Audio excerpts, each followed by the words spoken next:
அனைவருக்கும் வணக்கம். இன்னைக்கான வீடியோ பதிவில் நம்ம பார்க்க போகிறது ரொம்ப முக்கியமான ஒரு பரபரப்பான தகவலுங்க. தற்போது பார்த்தீங்க அப்படின்னா சற்று முன் பார்க்கும் பொழுது சௌகார் ஜானகி அவங்க காலமாக இருக்காங்க. இவங்க பார்த்தீங்க அப்படின்னா பழம்பெரும் நடிகை அப்படின்னே சொல்லலாம். 60களில் பார்த்தீங்க அப்படின்னா முன்னணி நடிகைகளில் இவங்களும் ஒருத்தர் அப்படின்னே சொல்லலாம். இவங்க பார்த்தீங்க அப்படின்னா தற்போது தன்னுடைய 94வது வயதில் உடல்நிலை சரியில்லாத காரணத்தால் காலமாகியிருக்காங்க. சில காலமாக பார்த்தீங்க அப்படின்னா இந்திய திரைத்துறையில் நிறைய அதிர்ச்சிகரமான மறைவு அப்படிங்கிறது அரங்கேறிட்டே இருக்குது அப்படின்னே சொல்லலாம்.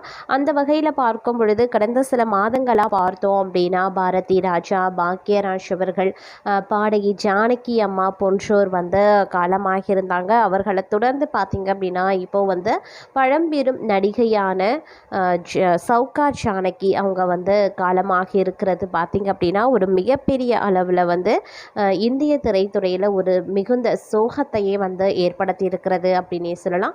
அந்த அளவுக்கு பார்த்தீங்க அப்படின்னா இவங்களுடைய மறைவு அப்படிங்கிறது அவருடைய குடும்பத்தார் மத்தியிலையும் ஒரு சோகத்தை ஏற்படுத்தி இருக்கிறது.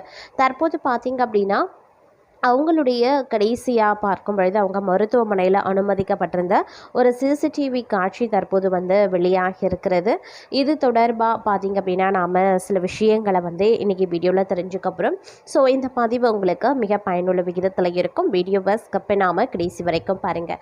வீடியோக்குள்ளே புகிறதுக்கு முன்னாடி இது வரைக்கும் நீங்கள் நம்ம சேனலை சப்ஸ்கிரைப் பண்ணலை அப்படின்னா உடனே சப்ஸ்கிரைப் பண்ணிக்கோங்க. அப்படியே பக்கத்தில் இருக்கக்கூடிய நோட்டிஃபிகேஷனுக்கான பெல் பட்டனையும் ப்ரெஸ் பண்ணிக்கோங்க. சரி நேயர்களே, வாங்க வீடியோக்குள்ள போகலாம்.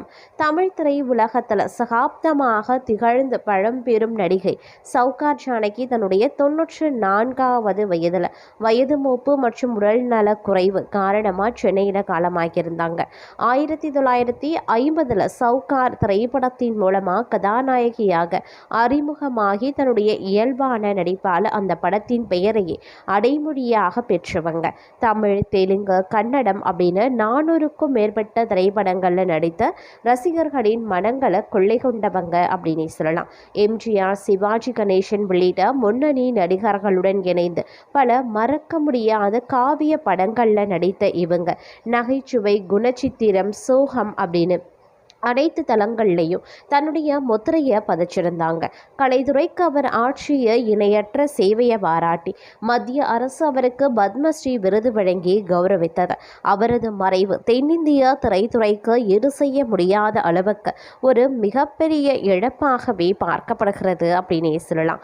இந்திய திரைத்துறையில் 70 ஆண்டுகளுக்கும் மேலாக தன்னுடைய அசாத்தியமான இயல்பான நடிப்பால் பல தலைமுறை ரசிகர்களை கவர்ந்தவங்க மூத்த நடிகை சௌகார் ஜானகி. சிறு வயதிலேயே அகில இந்திய வானொலியில் நாடக கலைஞராக தன்னுடைய கலை பயணத்தை தொடங்கியிருந்தாங்க. 1950 பிரபல இயக்குனர் எல்வி பிரசாத் இயக்கிய சௌகாரு அப்படின்ற தெலுங்கு திரைப்படத்தில் கதாநாயகியாக அறிமுகமாகியிருந்தாங்க. இந்த படத்தின் மாபெரும் வெற்றியை தொடர்ந்து அவரது பெயருடன் சௌகார் அப்படின்ற அடைமொழி நிரந்தரமாகவே இணைந்து கொண்டது. 1952 வெளியான வளையாபதி படத்தின் மூலம் தமிழ் திரையுலகில் தடம் பதித்திருந்தாங்க. உணர்ச்சி பூர்வமான கதாபாத்திரங்கள், குடும்ப பின்னணி கொண்ட வேடங்கள் மற்றும் நகைச்சுவை உணர்வு மிக்க கதாபாத்திரங்கள் அப்படின்னு அனைத்து கதாபாத்திரங்களையும் தத்ரூபமாக நடித்து புகழ் பெற்றவங்க. இயக்குனர் சிகரம் கே பாலச்சந்திரனின் பல வெற்றி படங்கள்ல முன்னணி வேடங்கள்ல நடிச்சிருந்தாங்க. நீர்க்குமிழி, எதிர்நீச்சல், இருகோடுகள், பாமா விஜயம், காவிய தலைவி போன்ற திரைப்படங்கள் அவரது திரைவாழ்வின் மைல் கற்களாகவே அமைந்திருந்தது. எம்ஜிஆர், சிவாஜி கணேசன், ஜெமினி கணேசன், டி ராமாராவ், நாகேஸ்வர ராவ், ரஜினி, கமல் என பல தலைமுறை முன்னணி நடிகர்களுடன் இணைந்து 400க்கும் மேற்பட்ட திரைப்படங்களில் நடித்திருக்காங்க. தில்லுமுள்ளு திரைப்படத்தில் இவர் செய்த நகைச்சுவை வேடம் இன்றும் ரசிகர்களால் நினைவு கூறப்படுகிறது அப்படின்னு சொல்லலாம். கலைத்துறைக்கு இவர் ஆற்றிய மிக சிறந்த பங்களிப்பை பாராட்டி இந்திய அரசு 2022 ஆண்டு இவருக்கு நாட்டின் உயரிய விருதான பத்மஸ்ரீ விருதை வழங்கி கௌரவித்தார். தமிழக அரசின் கலைமாமணி விருது, தமிழ்நாடு மற்றும் ஆந்திர மாநில அரசுகளின் சிறந்த நடிகைகளுக்கான பல திரைப்பட விருதுகளையும் இவங்க பெற்றிருந்தாங்க. நாடகத்துறை மற்றும் திரைத்துறை இரண்டிலையுமே இடைவிடாது இயங்கி 80 ஆண்டு கால கலை பாரம்பரியத்தை கொண்ட அரிய கலைஞராக இவங்க திகழ்ந்திருந்தாங்க அப்படின்னே சொல்லலாம். தற்போது இவங்க தன்னுடைய 94வது வயது மூப்பு காரணமாக இதய நோய் தொற்றின் காரணமாக இவங்க இறந்திருப்பது அப்படிங்கிறது திரைத்துறையில் பல அதிர்ச்சியை ஏற்படுத்தியிருக்கிறது. மீளா துயரத்தையும் சோகத்தையும் அது உருவாக்கியிருக்கிறது அப்படின்னு நான் சொல்லணும். பழம்பெரும் நடிகை சௌகார் ஜானகி சென்னை ஆழ்வார்பேட்டையில் இருக்கக்கூடிய காவேரி மருத்துவமனையில் உடல்நலக் குறைவு காரணமாக அனுமதிக்கப்பட்டிருந்தாங்க. ஆனால் மதியம் 2 மணி அளவில் அவங்க இயற்கை எழுதியிருக்காங்க. இவங்களுக்கு வயது 94. சங்கரமஞ்சி ஜானகி என்ற இயற்பெயர் கொண்ட இவங்க சௌகார் ஜானகி என்றே திரை உலகத்தில் ரசிகர்களாலையும் அன்போடு அழைக்கப்பட்டு வந்தாங்க. தமிழ், தெலுங்கு, கன்னடம், மலையாளம் அப்படின்னு 4 தென்னிந்திய மொழிகள்லையும் கடந்த 70 ஆண்டுகளாக 400க்கும் மேற்பட்ட திரைப்படங்களில் நடித்து இந்திய திரையுலகின் மிக முக்கியமான மூத்த கலைஞராக திகழ்ந்தவங்க. திரைத்துறை மற்றும் கலை உலகிற்கு இவர் ஆற்றிய வாழ்நாள் சேவையை பாராட்டி இவங்களுக்கு பத்மஸ்ரீ விருது வழங்கி கௌரவிக்கப்பட்டது. மறைந்த நடிகை சௌகார் ஜானகி, யக்னா பிரபா கோட்டி, வெங்கடரமண, சங்கரமஞ்சி, சசிராவ் ஆகிய 3 மகன்கள் இவங்களுக்கு இருக்காங்க. இந்திய திரையுலகத்தில் தனக்கென தனி முத்திரை பதித்த மூத்த நடிகை சௌகார் ஜானகியினுடைய மறைவு ரசிகர்களையும் திரைத்துறையினரையும் பெரும் சோகத்தில் ஆழ்த்தியிருக்கிறது. இவருடைய மறைவுக்கு திரைத்துறையினர் பலரும் இரங்கல் தெரிவித்து வந்துட்டுருக்காங்க. தேனாம்பேட்டையில் இருக்கக்கூடிய அவருடைய இல்லத்தில் பார்த்தீங்க அப்படின்னா இன்று மாலை 5 மணி முதல் அவருடைய உடல் அஞ்சலிக்காக வைக்கப்படுகிறது அப்படின்னு கூறப்பட்டிருக்கிறது.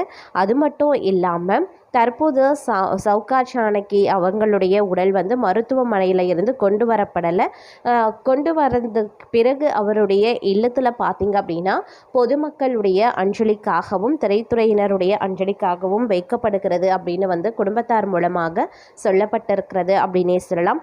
70 ஆண்டுகளாக பார்த்திங்க அப்படின்னா இந்திய திரைத்துறையில் தன்னுடைய நடிப்பை வெளிப்படுத்தி திறமையை வெளிக்காட்டி அவங்க கட்டி போட்டிருந்தாங்க அப்படின்னே சொல்லலாம். அவங்களுக்கு பார்த்தீங்க அப்படின்னா இன்றும் ரசிகர்கள் ஏராளமானோர் இருக்காங்க. அதிலும் அவங்க தில்லுமுள்ளு அப்படின்னு நடித்த படத்தில் அவங்க அடித்த லூட்டி ஆகட்டும், காமெடிகள் ஆகட்டும் அனைத்துமே இப்பொழுதும் ரசிகர்கள் மனதில் நீங்கா இடம் பிடித்திருக்கிறது அப்படின்னே சொல்லலாம்.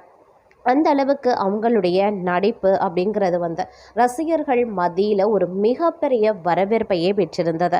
தற்போது அவங்க பார்த்தீங்க அப்படின்னா 94 வயதை எட்டிய நிலையில் உடல்நல குறைவு காரணமாகவும் அதுக்கப்புறம் பார்த்திங்கன்னா அவங்களுக்கு ஒரு இதய நோய் ஏற்பட்டிருந்ததாகவும் சொல்லப்பட்டிருக்கிறது. இதன் காரணமாக சிகிச்சை அளிக்கப்பட்டு வந்த நிலையில் சிகிச்சை பலனின்றி அவருடைய உடல்நிலை பார்த்திங்க அப்படின்னா சிகிச்சையை ஏற்றுக்கொள்ளாத தன்மையில் இருந்ததுனால அவங்க காலமாகி இருந்ததாக கூறப்பட்டிருக்கிறதுங்க. இந்த செய்தி அப்படிங்கிறது இந்திய திரைத்துறையில் ஒரு மிகப்பெரிய அளவிலையும் ரசிகர்கள் மத்தியிலையும் ஒரு மிகப்பெரிய அளவில் சோகத்தை ஏற்படுத்தி இருக்கிறது அப்படின்னு நான் சொல்லணும்.